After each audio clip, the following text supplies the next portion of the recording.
Alrighty, my marshmallow we heaps, my family. Oh, look at this, another 2 videos in 1 week. It's been the first time in a long time that's been 2 videos in 1 week. So,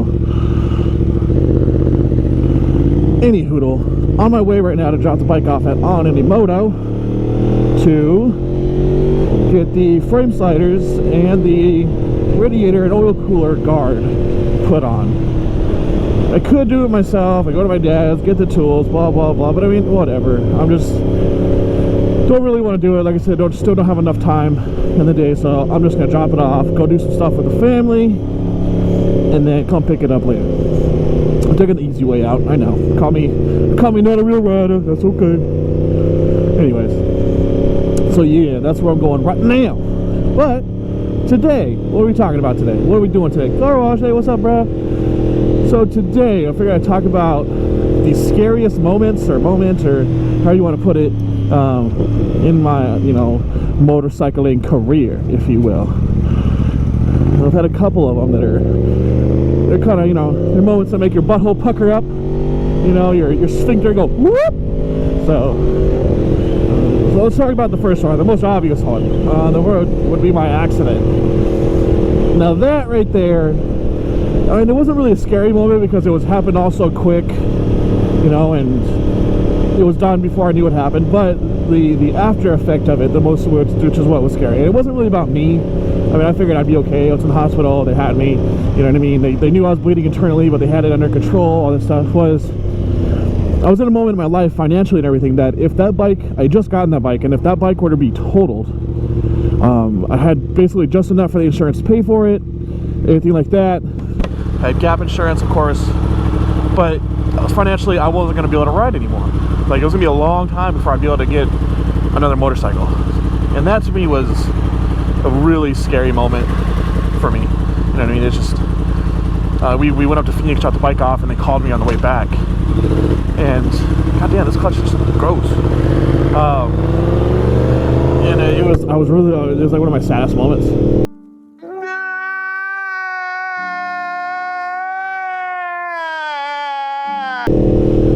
As far as motorcycling goes, but fortunately we're here to get it fixed, get it back, and yeah, here we are now, you know what I'm saying? So another scary moment was I was coming back from Phoenix, and we were in a group and stuff, and they all wanted to go through Apache Junction. Well, I was looking at my radar app, the weather radar, and I was looking at it, I was like, dude, this storm is gonna hit us hard. I was like, nah, you guys go that way, I'm gonna just hit the freeway, I-10, coming back down to Phoenix, or Tucson.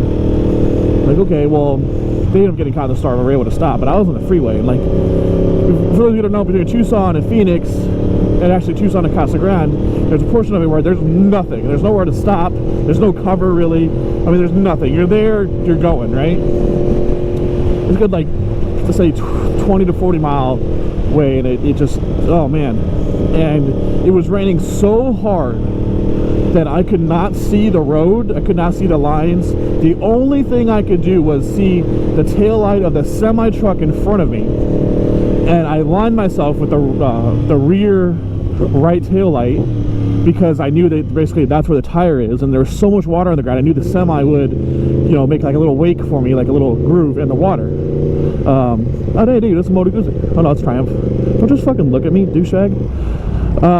So yeah, that's what I did, and it was good, say 5 to 10 miles of that, and it was scary. Like, that's probably the scariest moment on a motorcycle for me, because I knew that at any moment I could literally just wash out, essentially, you know what I mean? All right, let's go.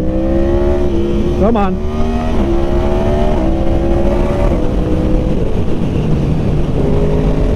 Excuse me, coming through. Thank you.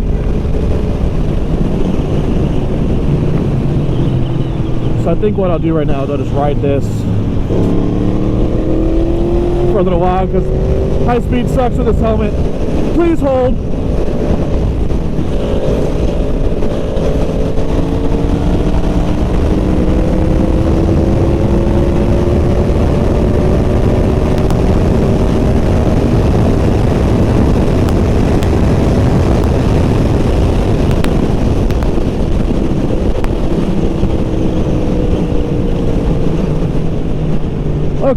So now we're good. So yeah, that was the scariest, like probably the scariest. Wait a minute. Oh, there you are. Sorry. High speed makes the thing go. Oh, anyways. So yeah, that was the scariest moment. Another scary moment for me was on my 250. And I had just gotten the 250. No, not literally just gotten. But you're supposed to yield, bro. I was really inexperienced, and I was on the mountain, and I came around this corner, and I target fixated like a motherfucker, right? Like really, really bad. And thank God I had enough runoff room, essentially, to be able to stand the bike up and go. Like stand the bike up, hit the brakes, and let it go. You know what I mean? Because if not, there are a lot of portions on that mountain that if you don't do it right or you make a really bad mistake, you're gonna die. You're gonna, and not only are you gonna die, but chances are you're not gonna be able, they're not gonna find you for a while. They're gonna have to search for you. And that's one reason why I always tell people I'm going up the mountain, if I'm gonna go up alone, I'm like, hey, I'm going up right now. That way they know, and you know, look for a skid mark, look for a mark on the guardrail, something if I don't come back. You bring my bike back, leave me down there, it's okay. Just bring my bike. Anyways, so yeah, those are some of my scariest moments on the bike that I can think of. Off the top of my head. What you looking at, bro? How's it going? How you doing? So yeah. Any hoodle, a little short video for you, or at least I think it's a short video. I hope you all have a great Christmas week, and I'll probably check back in either around Christmas or a little bit after Christmas. Other than that, my peeps, I hope you have a great rest of your day. Talk to y'all later.